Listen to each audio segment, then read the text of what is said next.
Hi, and welcome to the club. You will love creating this happy welcome with its vintage style and customizable accents. It is a perfect fit for our double-sided 6x18-inch box frame and comes together quick and easy. Your shipment this month comes with everything you see here: the B-sized welcome transfer and 3 paste singles in Storm, Peachy Keen, and Guava. I've gathered my project supplies here, so let's get started.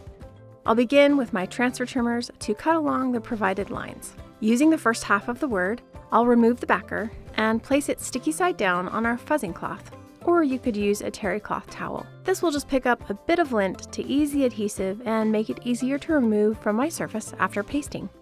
I'll position it on the left side of the board and get it smoothed out, adhered with no bubbles or wrinkles in the transfer. Now I'll prepare the last few letters, again pressing them to the fuzzing cloth first before I stick it to the board. Now, since I want to add the flower here in place of the letter O, I'm putting it a bit farther to the right than I would have if I just wanted the word welcome. I'll prepare my first paste color by kneading the packet a bit, just to make sure the paste is mixed and ready to go. Then I'll just tear the top off and squeeze some out onto my color tray, just a handy plastic dish that I'm using as a palette. I'll do the same with Guava and Peachy Keen paste as well, just so I'm ready to go. Now I'll load up a mini squeegee with Storm. It is like the perfect neutral gray. And I'll smooth that paste over the letters. Once I've got the screened area covered, and of course I'm skipping the O so that I can include that pretty flower there. Now I'll scrape off the excess and then peel back the transfer before the paste dries on the screen. Oh, looking good. I'll set that aside to wash later, and then I'll catch the last 2 letters here in the same gray. I love designs with this kind of distressing.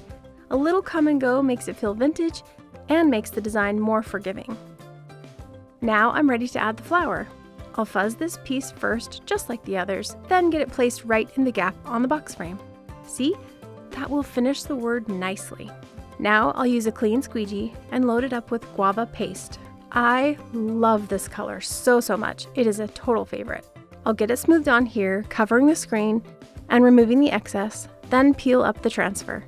I've got the flower center here now, fuzzed and placed right in the center of that lovely guava flower, and I'll chalk this with Peachy Keen. Finally, I'll use the little leaf, and I'll just have a touch of placement tape here to mask off the top. That's just like a washi tape that is easily removed. Then I'll come back in with Storm again to just catch the bottom half. And there it is. What a warm welcome! You might not even be sorry to take Christmas decor down when you have something this darling to display. And you can customize it any way you like by mixing up the colors, the design elements, or the surface. It's always high-end DIY home decor with Club Couture. Happy chalking!